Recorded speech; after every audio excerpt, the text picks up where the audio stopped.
There is a particular kind of silence that falls over a hallway right before everyone finds out something they shouldn't. Serafina Voss knew that silence well. She'd learned to recognize it the way other people recognized weather, a pressure change in the air, a held breath before the storm.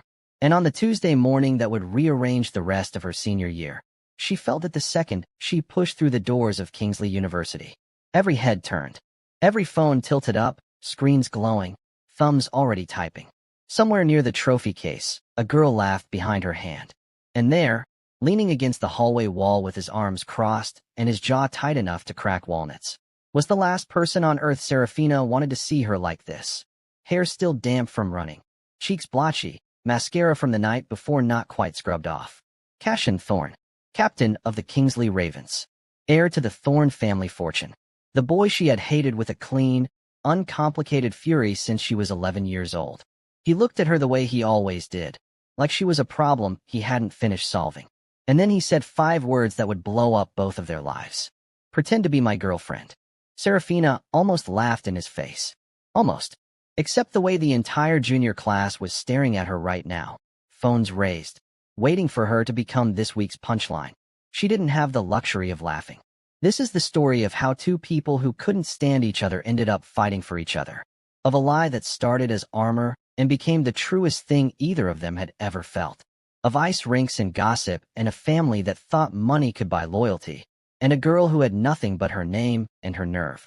Stay until the end, because what starts as a dare on a Tuesday morning turns into something neither Serafina nor Cassian ever saw coming.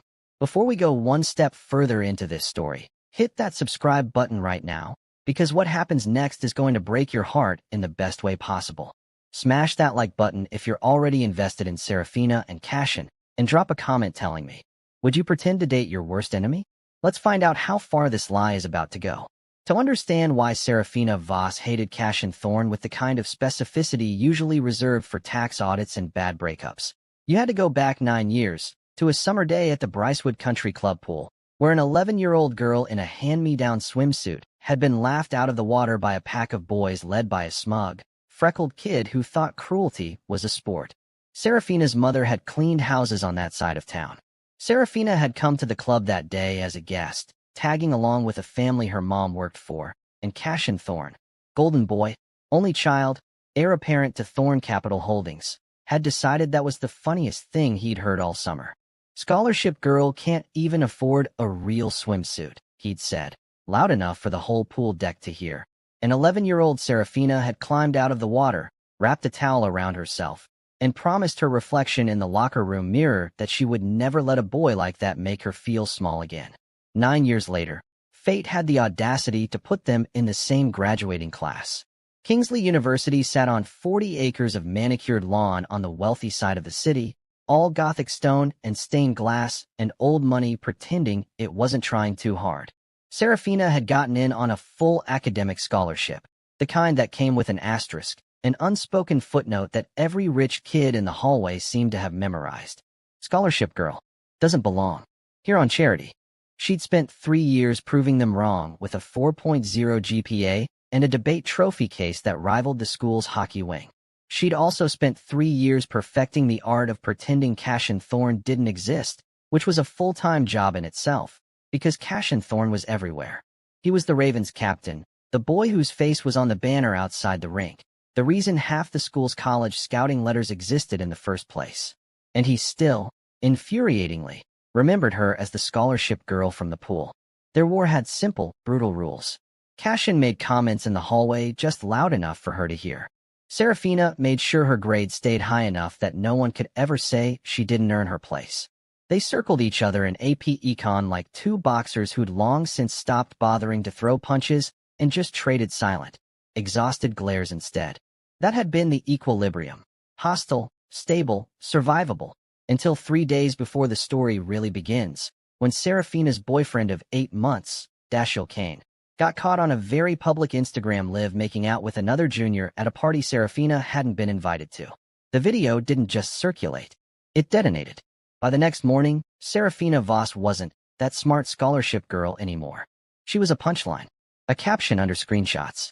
Someone had photoshopped her face onto a crying alone meme template, and it had 400 likes before her first class of the day had even ended. She sat through econ that morning with her spine perfectly straight and her eyes fixed on the whiteboard, refusing to let a single muscle in her face betray how much it hurt to feel the whole room's attention crawling over her like ants. Cashin sat 2 rows back. She could feel him watching her too, and for one strange, disorienting second, she thought she saw something on his face that wasn't mockery. It looked almost like recognition. Like he understood exactly what it felt like to have your worst moment turned into everyone else's entertainment. She told herself she'd imagined it. What she hadn't imagined, what she couldn't have predicted in 1,000 years, was that Cashin Thorne was drowning in his own version of the same nightmare.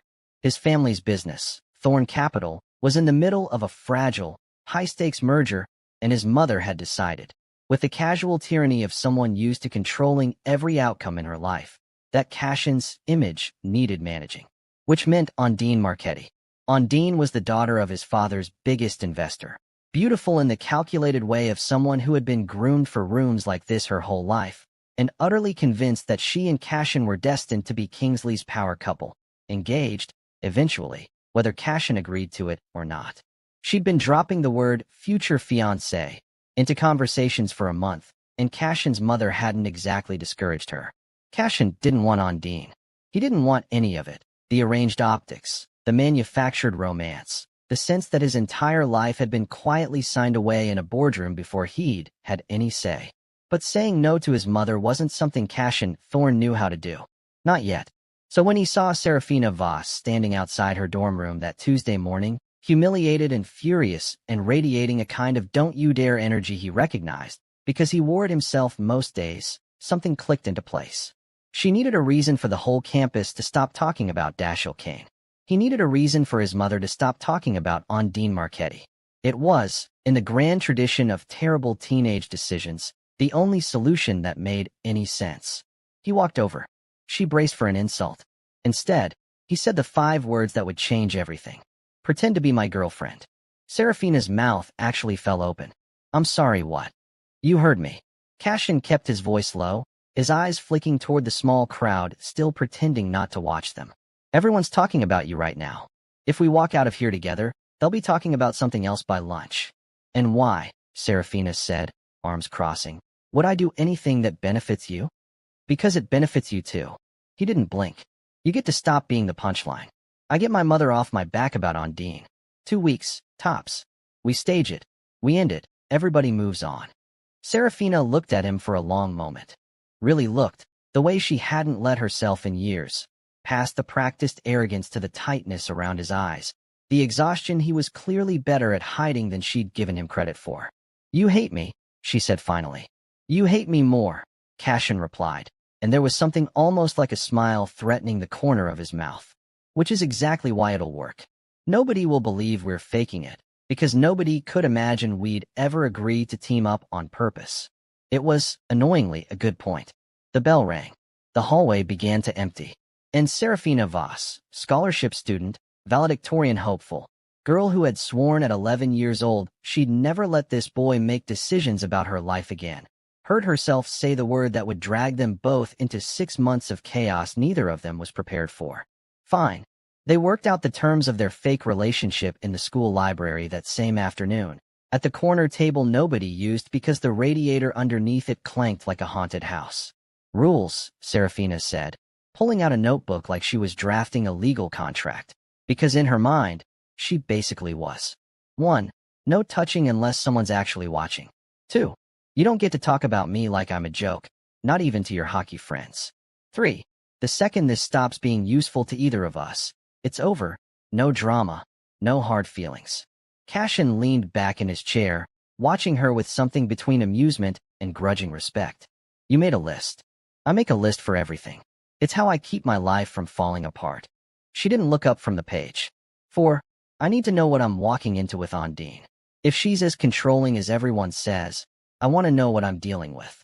Something flickered across Cashin's face. Not quite guilt, not quite anger, but adjacent to both. Ondine thinks this is basically already decided. Our parents do business together. She's been telling people we're getting married since sophomore year. Charming, Serafina said dryly. And you've just been letting that happen? It's not that simple. His jaw tightened, the way it did whenever the conversation edged toward his family. My mother has plans. I'm supposed to fall in line with them. Usually I do. Usually. Serafina arched an eyebrow. But not today. Today I'd rather deal with you, Cashin said. And it should have sounded like an insult, the way it would have 3 days ago. Instead it landed somewhere stranger. An admission, maybe, that being annoyed by Serafina Voss was somehow more bearable than being managed by everyone else in his life. They shook on it, awkwardly, like two rival CEOs finalizing a merger neither of them fully trusted.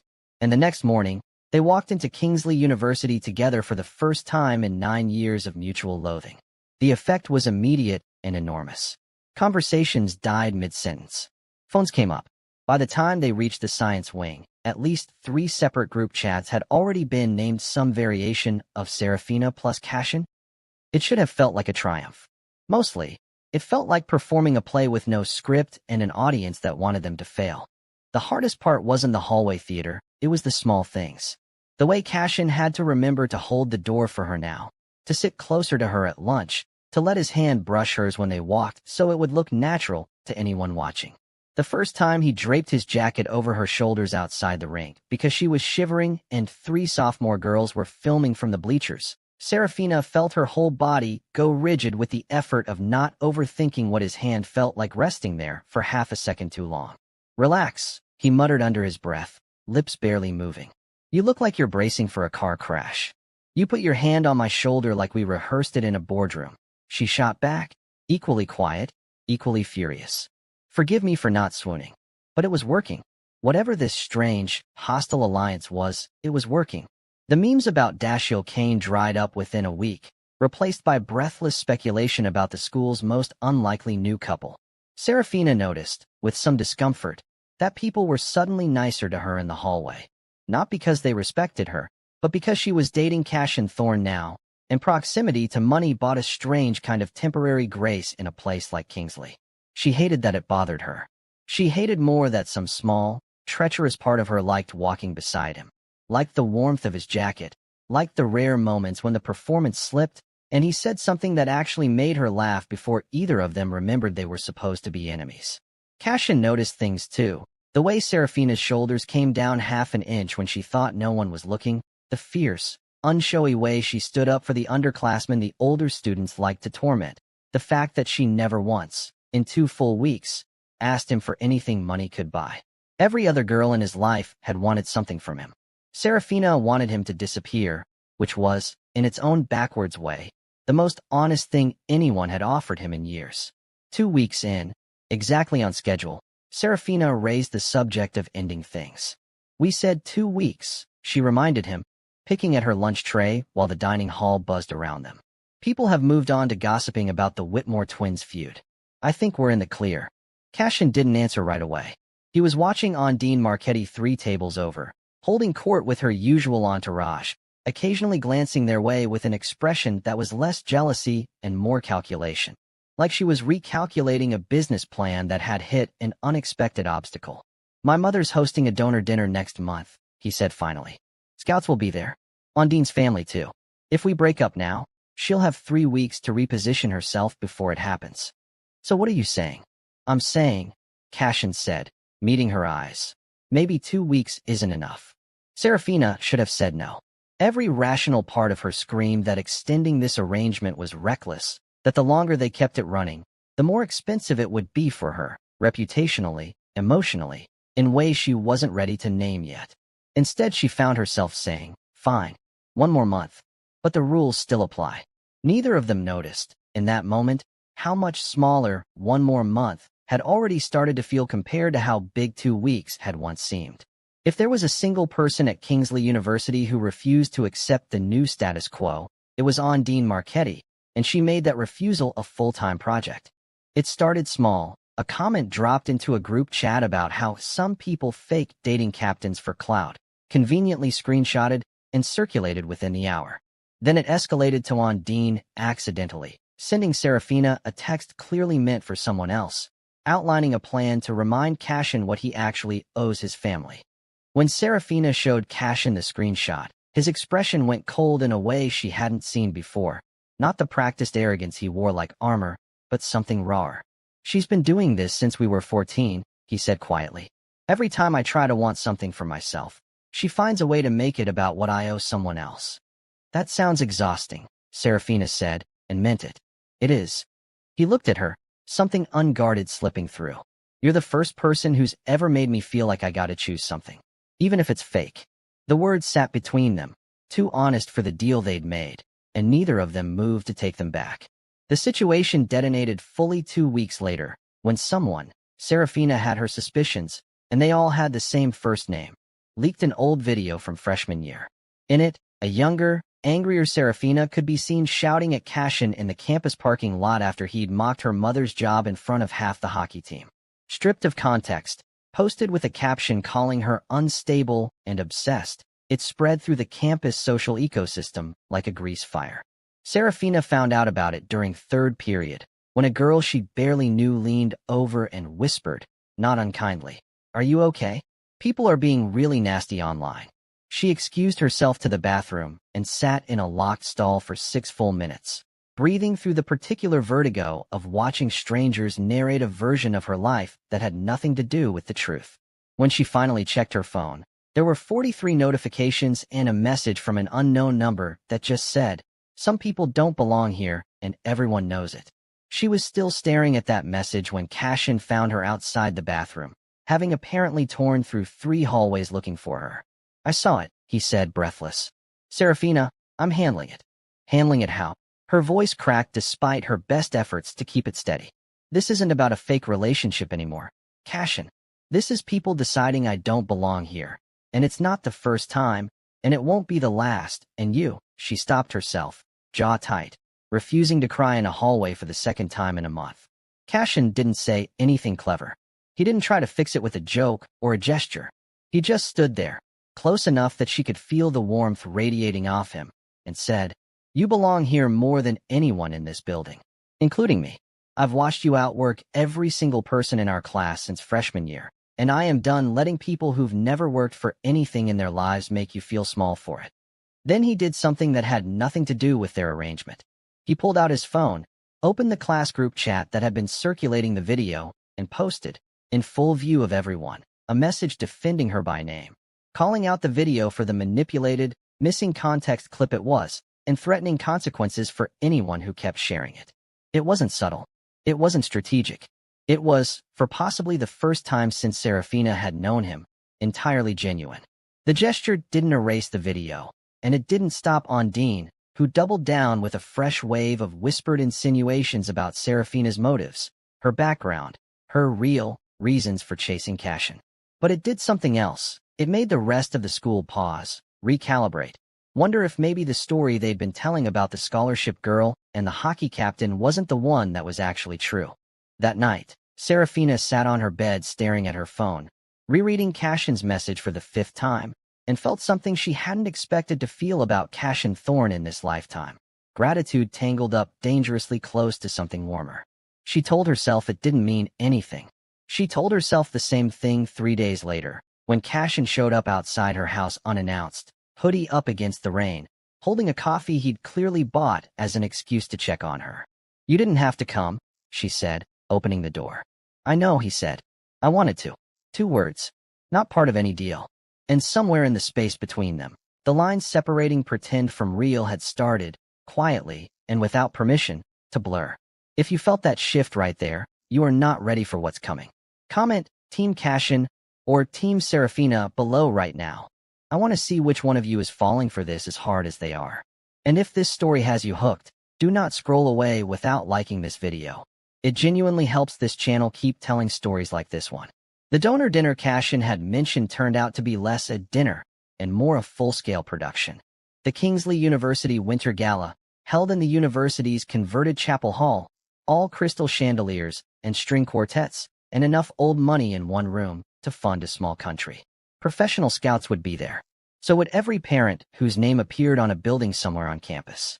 Serafina had exactly one formal dress to her name, a navy thing she'd worn to a cousin's wedding 2 years ago, and she spent the better part of a week debating whether to wear it at all before Cashin solved the problem in typical Cashin fashion, showing up at her door with a garment bag and an expression that dared her to argue. "I'm not letting you buy my clothes," she said flatly, arms crossed in the doorway. "It's not charity," he said. "It's strategy. If Ondine's going to spend the whole night comparing us, I'd like us to actually look like a couple who's winning." He held out the bag. "It's a loan. From my sister's closet, not a store. She's your size. Nobody will know." It was, Serafina had to admit, a face-saving compromise clever enough to disarm her guilt, which was probably exactly why he designed it that way. The dress, deep emerald, simple lines, nothing flashy, did something strange to the room when she walked into the gala on Cashin's arm 3 nights later. Conversations paused. Heads turned, the way they had that first Tuesday morning. Except this time the whispers weren't cruel.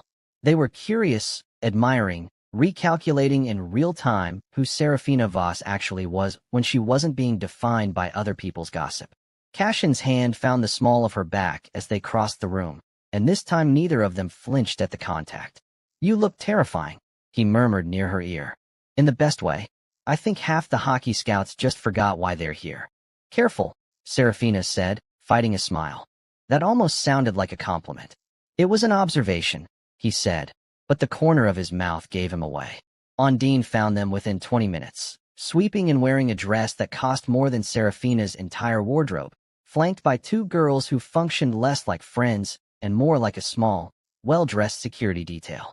"Cashin," she said, air-kissing his cheek with practiced familiarity. "Your mother's looking for you." Something about the Hendricks account. Her eyes cut to Serafina, sliding over the borrowed dress with an expression of polite, devastating condescension. "Serafina, that's a lovely dress. Didn't I see something similar on Cashin's sister at homecoming last year?" The insult was surgical, precise, deniable, delivered with a smile.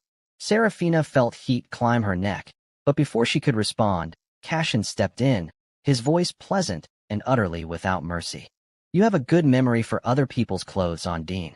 Must be handy, given how much time you spend focused on things that aren't yours." The 2 girls flanking Ondine exchanged a look. Ondine's smile didn't move, but something behind her eyes went brittle. "Careful," she said lightly. "Your mother's very invested in tonight, going well." "My mother," Cashin said, "will survive me choosing my own date to a party." It wasn't a large moment, in the grand scheme of things, but it was the first time Serafina had watched Cashin choose her over the machinery of his own family in front of witnesses, and something in her chest loosened that she hadn't realized was clenched. Later, on the terrace, away from the noise and the calculating eyes, Cashin leaned against the railing beside her, tie loosened, looking younger and less armored than she'd ever seen him. "Thank you," Serafina said quietly. "For tonight. For all of it, actually. You don't have to thank me for standing up for you," he said. "That should just be the baseline. I'm sorry it took me this long to figure that out about myself." The night air was cold enough that their breath fogged between them, and for one suspended second, Serafina thought he might close the distance entirely. He didn't. Instead he said, almost too quietly to hear, "This doesn't feel fake anymore, does it?" Serafina didn't answer. She didn't trust herself to, but she also didn't step away. Inside, the string quartet shifted into something slower, and across the ballroom, Ondine Marchetti watched the 2 of them through the terrace glass with an expression that had stopped pretending to be anything other than a declaration of war. Cashin had known, in some abstract, dread-filled corner of his mind, that eventually his mother would want to sit across a table from Serafina and decide, the way she decided everything, whether the girl was an asset or a liability. He just hadn't expected it to happen so soon, and he certainly hadn't expected it to happen at his own house. Vivian Thorne did not raise her voice. That was, in some ways, the most frightening thing about her. She simply set down her wine glass in the Thorne family's vast, cold dining room, folded her hands, and looked at Serafina the way she might look over a contract with unfavorable terms. "Serafina," she said, "that's Voss, correct? I don't believe I know the family." "You wouldn't," Serafina said evenly, refusing to let her hands shake in her lap. "My mother cleans houses on the Ridgeline side of town. I'm here on a full academic scholarship." Something tightened around Vivian's mouth. Not quite a sneer, too controlled for that, but close enough that Serafina felt its edges. "How resourceful of you," Vivian said, in a tone that made the words sound like an accusation. "And how did you and Cashin find each other?" "We've known each other for years," Cashin said before Serafina could answer, his voice carrying an edge his mother clearly wasn't used to hearing from him. Since before you decided Ondine Marchetti was the only acceptable option. Cashin. Vivian's eyes flicked to him, a warning wrapped in his own name. This isn't the venue. It's exactly the venue, Cashin said. You invited Serafina to dinner to interrogate her. I'd like her to know exactly what she's walking into. The dinner deteriorated from there with the icy efficiency of a family that had perfected the art of cruelty disguised as concern. Vivian asked pointed questions about Serafina's father, absent, it turned out, since Serafina was 9, a fact Serafina offered flatly, refusing to let shame creep into her voice. She asked about long-term plans, about practical considerations, about whether Serafina understood the kind of life that came attached to the Thorn name, as though Serafina were applying for a position rather than sitting at a dinner table as her son's date. Serafina held her own through all of it, spine straight, voice level, refusing to give Vivian the satisfaction of watching her crumble. But later, in the hallway outside the powder room, when she thought no one could see her, she pressed both palms flat against the cold marble wall and let herself shake, just for a moment, just enough to release the pressure that had been building behind her ribs all night. Cashin found her there. Of course he did. I'm sorry, he said, and the words came out rough, stripped of his usual composure. She's never like that with anyone I've actually cared about, because I've never brought anyone home she thought I actually cared about. Serafina looked at him sharply. Do you actually care? The question hung in the marble hallway, echoing slightly. Cashin didn't answer right away, and when he did, his voice was quiet in a way she hadn't heard from him before. I think I'm starting to forget which parts of this were ever supposed to be fake, he said. It should have terrified her.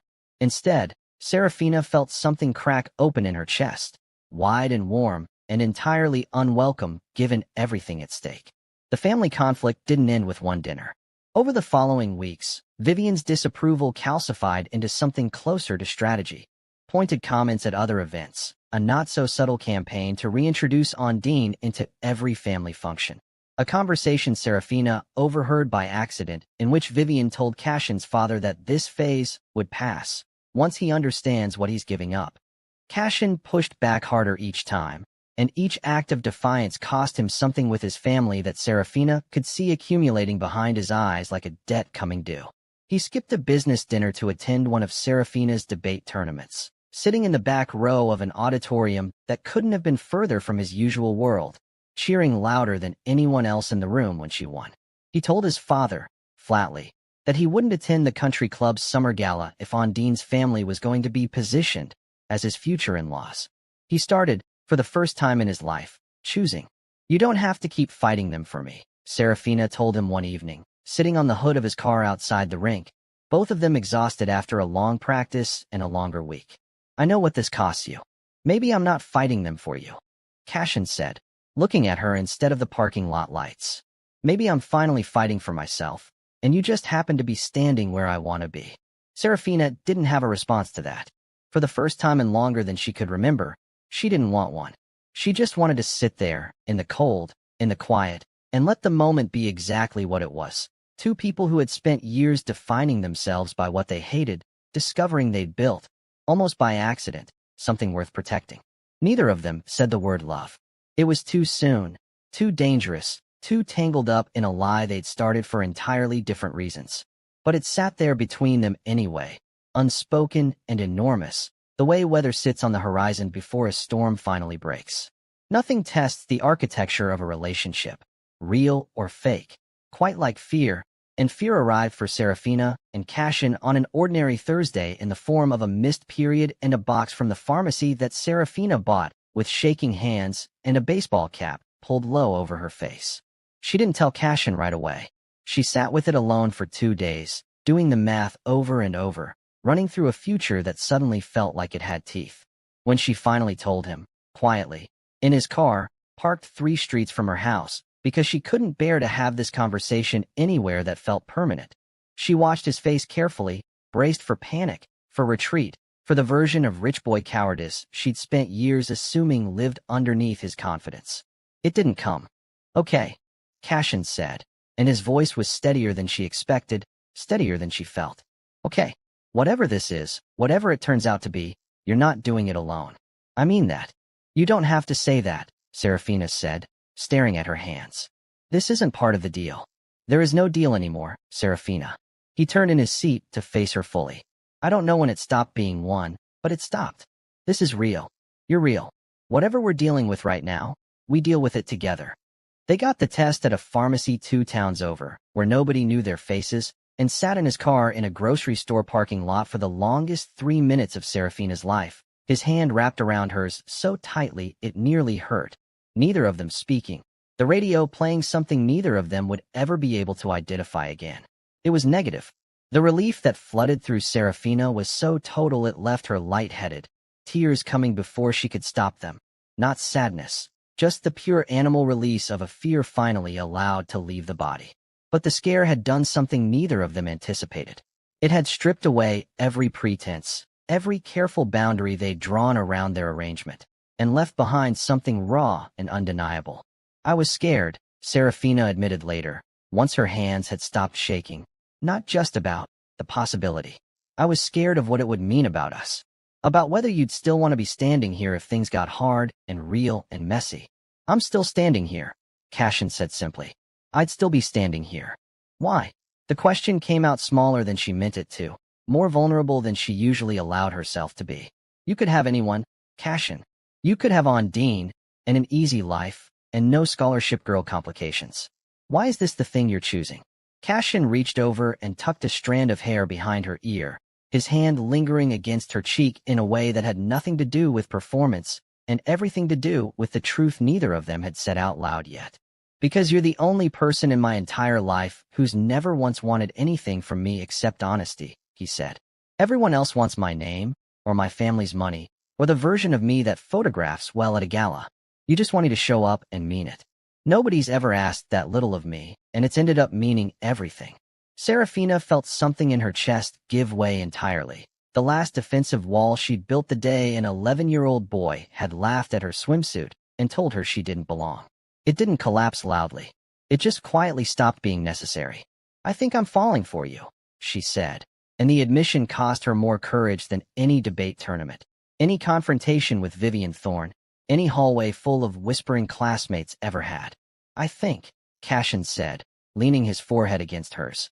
I fell first, and I've just been too much of a coward to say it. They stayed like that for a long time, in a car in an unremarkable parking lot, while the fear that had briefly threatened to derail everything instead became the thing that finally, undeniably, made it real. That scene right there? That's the moment everything changed. If your heart is racing as hard as mine is right now, smash that like button. It costs you nothing, but it means everything to this channel. And comment below the moment you think Cashin truly fell for her. We are just getting started, so subscribe now because you do not want to miss what happens next.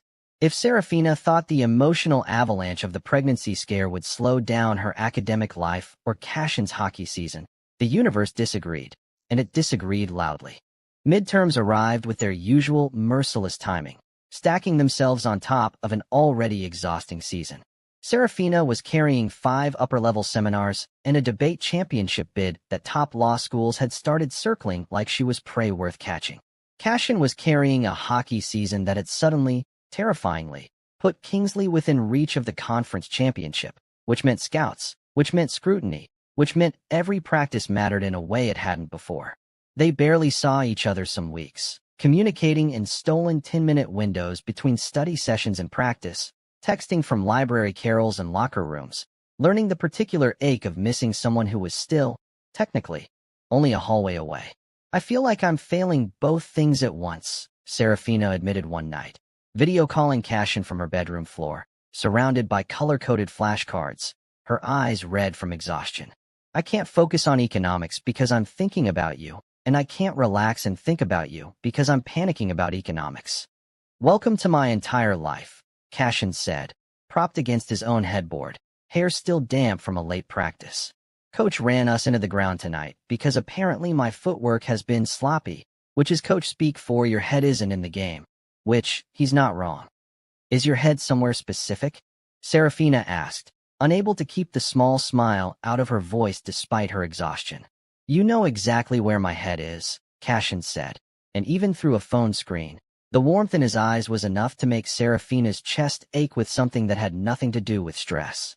Their fake relationship, buried so deep under real feelings that neither of them bothered pretending anymore, had become the one stable thing in an otherwise chaotic stretch of their lives, even as everything else piled pressure on both of them from every direction.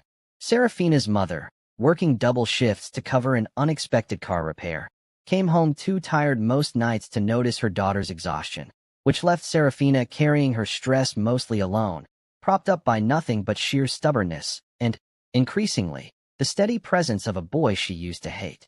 Cashin's pressure came from a different direction but hit with equal force.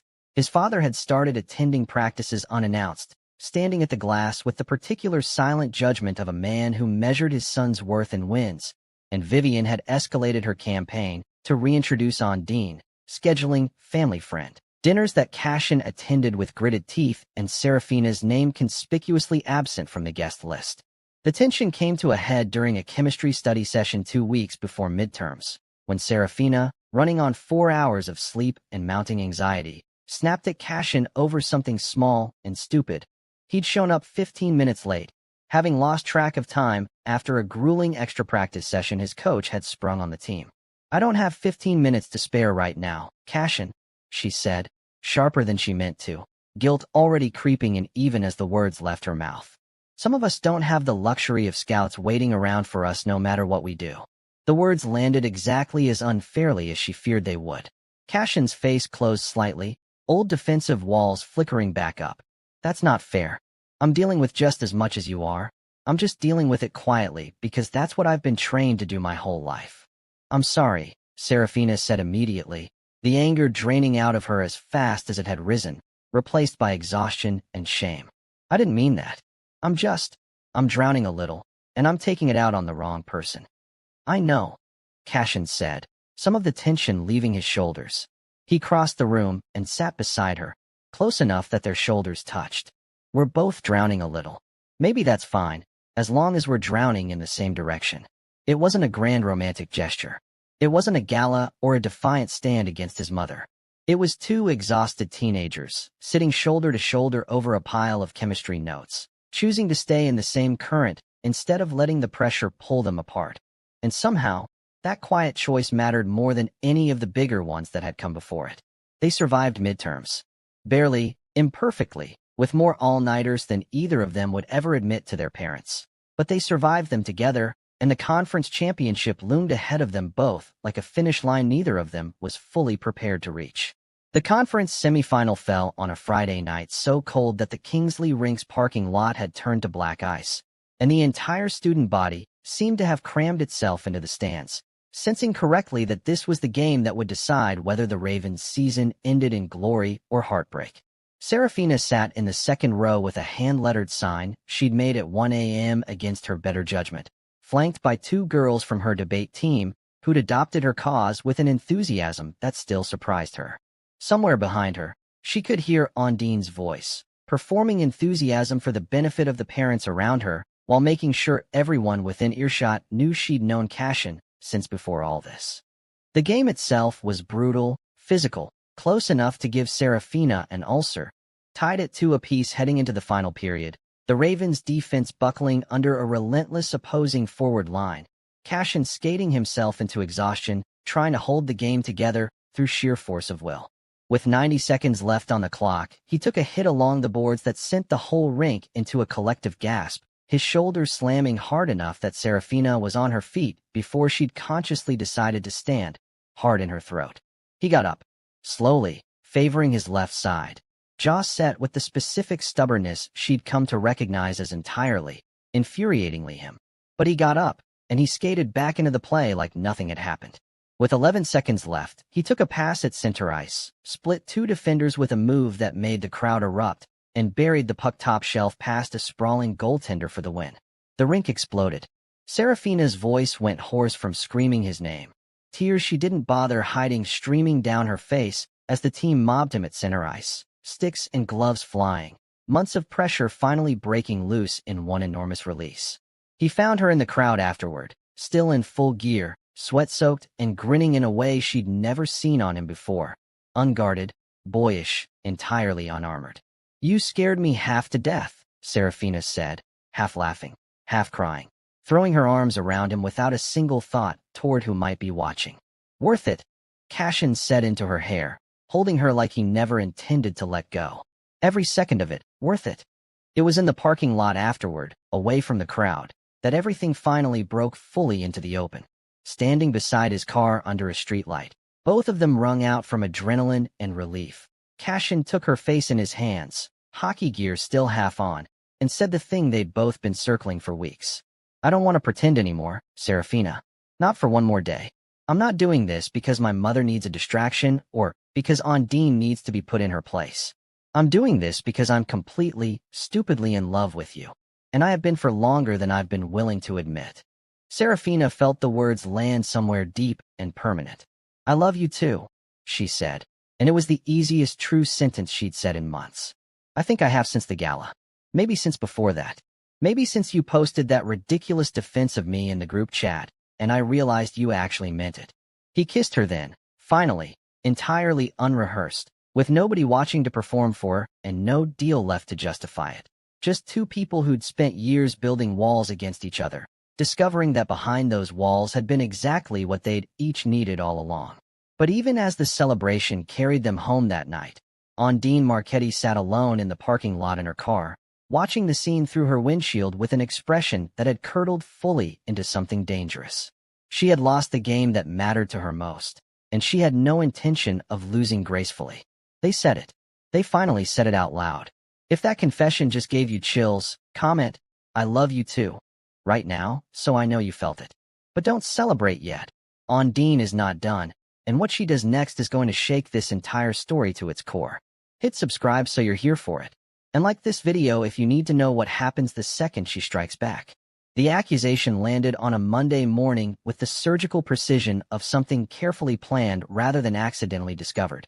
Serafina was called into the dean's office during her first class of the day, pulled out of class in front of everyone in a manner designed, it seemed, for maximum humiliation. Waiting for her inside were Dean Vance, the university's academic integrity officer, and a printed report showing that Serafina's last 3 major essays, including her graduate school application personal statement, submitted through the university's writing portal for feedback, had been flagged by an AI detection system as machine-generated.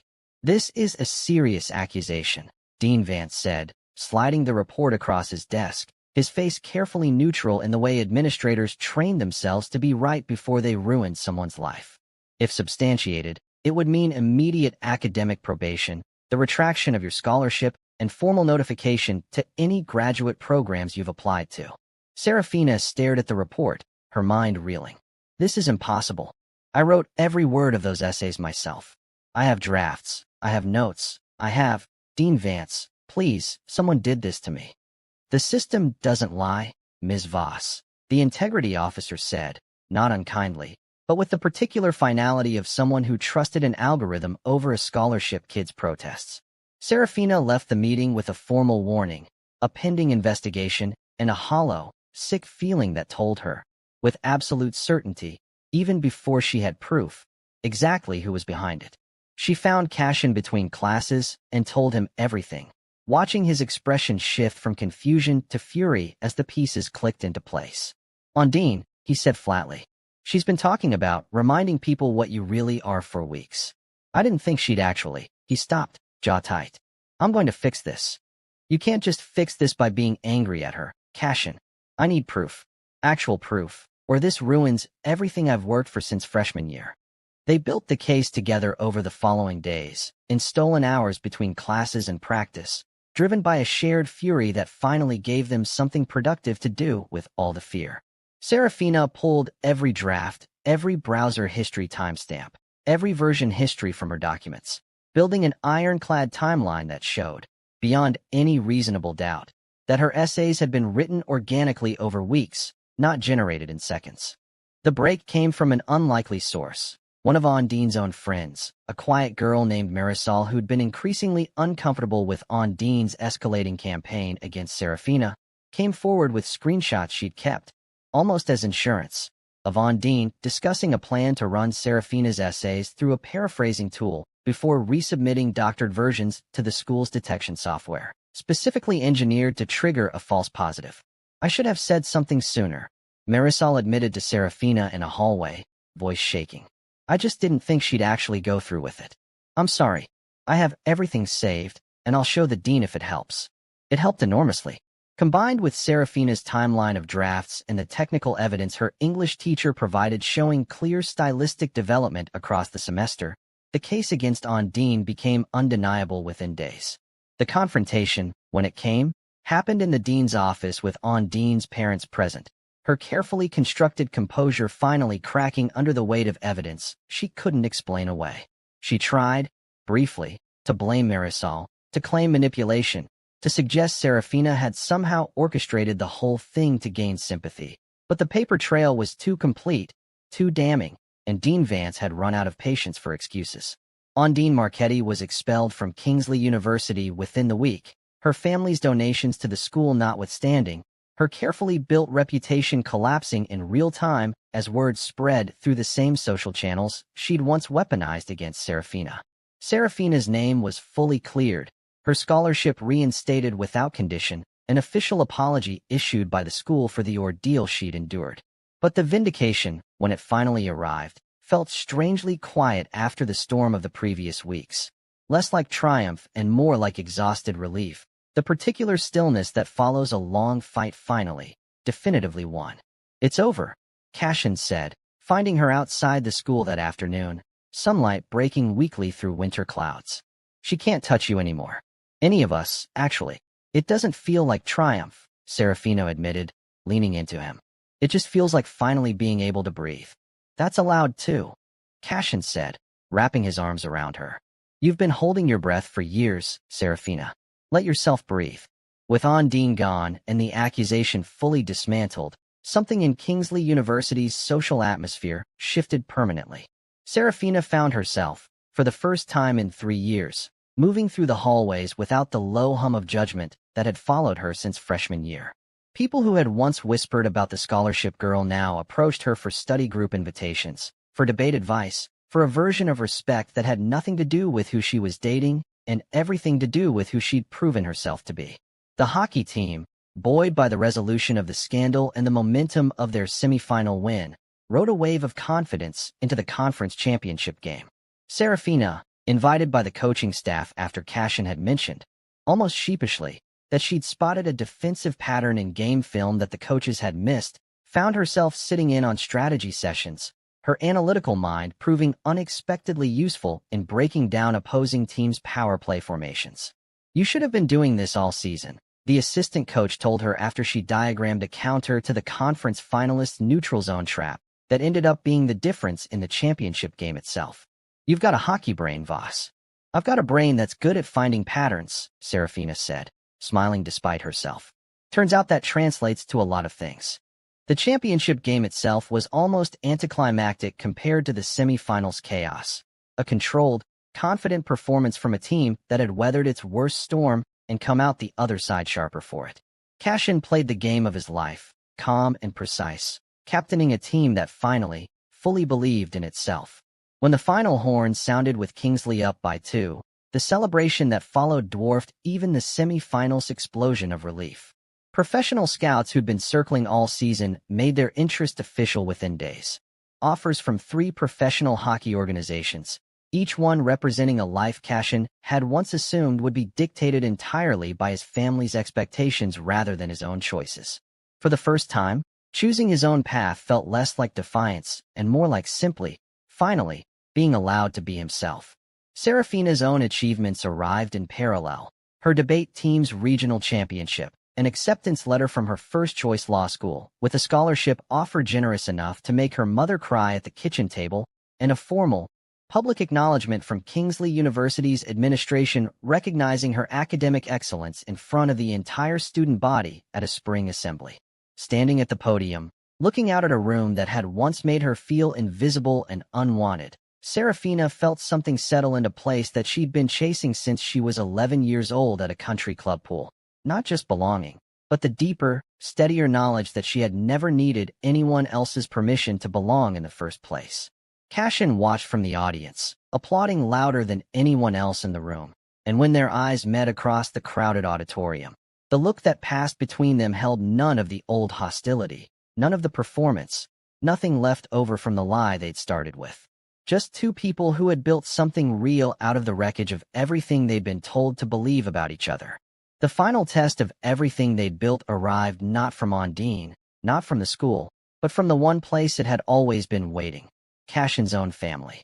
Vivian Thorne requested a meeting 2 weeks before graduation, and this time, there was no dinner theater, no elaborate interrogation over a formal table. Just Vivian, alone, waiting for Cashin in his father's study within. She said she'd been wrong. Cashin said, still visibly processing it. Not in so many words. My mother doesn't really do apologies, but she said she'd watched me change this year, and that whatever it was, she couldn't argue with the results. Championship. College offers. A version of me that actually looks people in the eye instead of performing for them. He shook his head slightly. She said Ondine's family withdrew their investment stake after the expulsion anyway, so the whole arranged marriage business plan collapsed on its own regardless of what I decided. So it wasn't a change of heart, Serafina said. It was a change of math. With my mother, it's usually both, Cashin admitted. But she did say one thing that actually mattered. She asked if I was happy. Actually asked, like she wanted the real answer instead of the convenient one. What did you say? I said I'd never been happier in my life, and that if she wanted a relationship with her son going forward, she was going to have to make room for the person who makes that true. He looked at Serafina, something soft and certain in his expression. I meant it. Whatever happens next, college, hockey, whatever comes after that, I'm not doing any of it without you in the picture. Just weeks before, a crisis had tested that promise in a way neither of them had anticipated. Serafina collapsing during a debate tournament from what turned out to be a severe case of exhaustion and dehydration compounded by months of unrelenting stress, landing her briefly in the hospital under observation while her mother, working a shift she couldn't afford to miss, raced across town in a panic. Cashin had been there before Serafina's mother arrived, having driven through 2 red lights to reach the hospital, refusing to leave the waiting room even when a nurse gently suggested he go home and rest. When Serafina woke, disoriented and pale against the hospital pillows, his was the first face she saw, and the relief in his eyes told her everything about how frightened he'd been. You have to take care of yourself, he said, voice rough, holding her hand like he was afraid she might disappear if he let go. I can't lose you to something as stupid as forgetting to eat because you were too busy carrying the entire world on your shoulders. I'm not used to letting people carry things with me, Serafina admitted, exhaustion stripping away her usual defenses. I've been doing everything alone for so long. I forgot how to ask for help. You don't have to ask, Cashin said. I'm just going to keep showing up, whether you ask or not. That's the deal now. The real one. Her mother arrived minutes later, breathless and terrified, and found her daughter's hand held tightly by a boy she'd once only known as that Thorne family's son. And something in Serafina's mother's expression, wary at first, given everything she'd heard about the family's reputation, softened as she watched how he looked at her daughter, how present he was, how entirely unbothered by the modest hospital room and its absence of any of the luxury he'd grown up with. Graduation arrived on a bright June morning, the kind of sky so clean and blue it felt like a deliberate metaphor. Serafina crossed the stage as valedictorian, her scholarship secured, her law school acceptance in hand, 3 years of proving herself finally, publicly complete. Cashin crossed the stage soon after, an entry-level professional contract already signed with a team 2 states away. Close enough, they'd both agreed after long conversations about the logistics of it, to make the distance workable, far enough to force them both to grow independently into the people they were still becoming. Afterward, in the chaos of the graduation lawn, surrounded by families and photographs and the specific bittersweet noise of an ending that was also, unmistakably, a beginning, Cashin found Serafina in the crowd the way he always seemed to, cutting through noise and distraction like she was the only fixed point in the room. Remember the first thing I ever said to you that actually mattered? He asked, taking both her hands.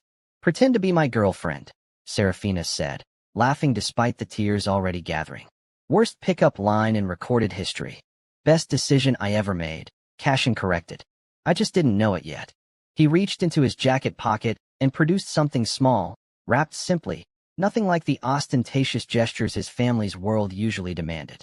Inside was a simple silver bracelet, engraved with a single line that made Serafina's breath catch. Not pretending anymore. It's not a ring, he said, almost sheepish. We're 20, and I'm not trying to rush something that's already the realest thing in my life. But I wanted you to have something that says what we both already know. Whatever happens next, different schools, different cities, whatever this next chapter looks like, I'm choosing you. Not because a rumor needs managing or because my mother needs a distraction. Just because you're the only thing in my entire life I've never had to fake. Serafina slid the bracelet onto her wrist, fingers trembling slightly, and looked up at the boy who had once made her feel invisible at 11 years old, who had somehow become, against every possible expectation, the person who made her feel most fully seen. I love you, she said simply. Not the version of me you're supposed to see. All of it.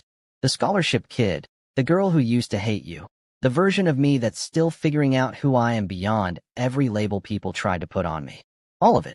That's the only version I ever wanted, Cashin said, and kissed her there on the graduation lawn, in front of families and teachers and classmates who had once whispered about a fake relationship that had somehow become the realest love story any of them had witnessed. 6 years is a long time to hate someone. It's also, as Serafina Voss and Cashin Thorne discovered, exactly long enough for a childhood wound to quietly become the foundation of something neither of them ever expected. A fake relationship built out of desperation and convenience, tested by sabotage and fear, and every difference the world insisted mattered between them. That became, slowly and then all at once, the truest thing either of them had ever built. They didn't fix the class divide that had defined so much of their story. Money still separated their worlds in ways that would take years, maybe a lifetime, to fully navigate. But they'd learned something more valuable than a solution, that the divide didn't have to define them, that authenticity was worth more than any inherited name, and that sometimes the people who start out as your fiercest enemies turn out to be exactly the ones who see you most clearly, if you're brave enough to let them. Serafina's mother, watching from the edge of the graduation lawn with tears she made no effort to hide, would say later that she'd never seen her daughter stand quite so tall, not because of the cap and gown, or the valedictorian medal catching the afternoon light, but because for the first time in years, Serafina wasn't holding herself together out of necessity. She was simply, finally, standing in her own life without bracing for the next blow. That summer, before college pulled them in different directions, Serafina and Cashin spent long evenings on the same hood of the same car in the same parking lot that had witnessed so much of what they'd built, not because it was special, but because it had become theirs by accident, the way the truest places always do. They talked about the future without the old fear creeping into the conversation, about long-distance calls and holiday visits, and the strange, exciting terror of becoming adults who got to choose their own definitions of home. Do you ever think about that first day? Serafina asked one evening, head resting against his shoulder, the sky over Kingsley turning the particular orange gold of late August. Standing outside my dorm room, looking like I wanted to disappear, and you just walking up and changing everything? All the time, Cashin admitted. I think about how close I came to not doing it. If my mother hadn't been so insistent about Ondine that week, if you hadn't been having the worst day of your life at exactly the same moment mine was falling apart, we might have graduated from the same school for 4 years and never actually known each other. Scary thought, Serafina said. Terrifying, Cashin agreed. I got lucky that the worst week of both our lives happened to overlap. It wasn't the kind of love story either of them would have predicted for themselves, back when their war had rules and boundaries and 9 years of accumulated resentment standing between them like a wall neither expected to fall. But walls, Serafina had learned, were rarely as permanent as the people who built them wanted to believe. Sometimes all it took to bring one down was a single desperate, 5-word request from the person you least expected, and the courage, on both sides, to keep choosing each other once the pretending finally stopped. And that is how Serafina and Cashin's story ends. Not pretending anymore, choosing each other for real. If this story moved you even a little, this is the moment to hit subscribe so you never miss the next one. Smash that like button one last time for these two, and comment below the one moment from this entire story that hit you the hardest. I read every single one. If you made it this far, thank you for staying until the end of Serafina and Cashin's story. Let us know in the comments which chapter hit you hardest, and stay tuned. because their story might not be over yet. Indy,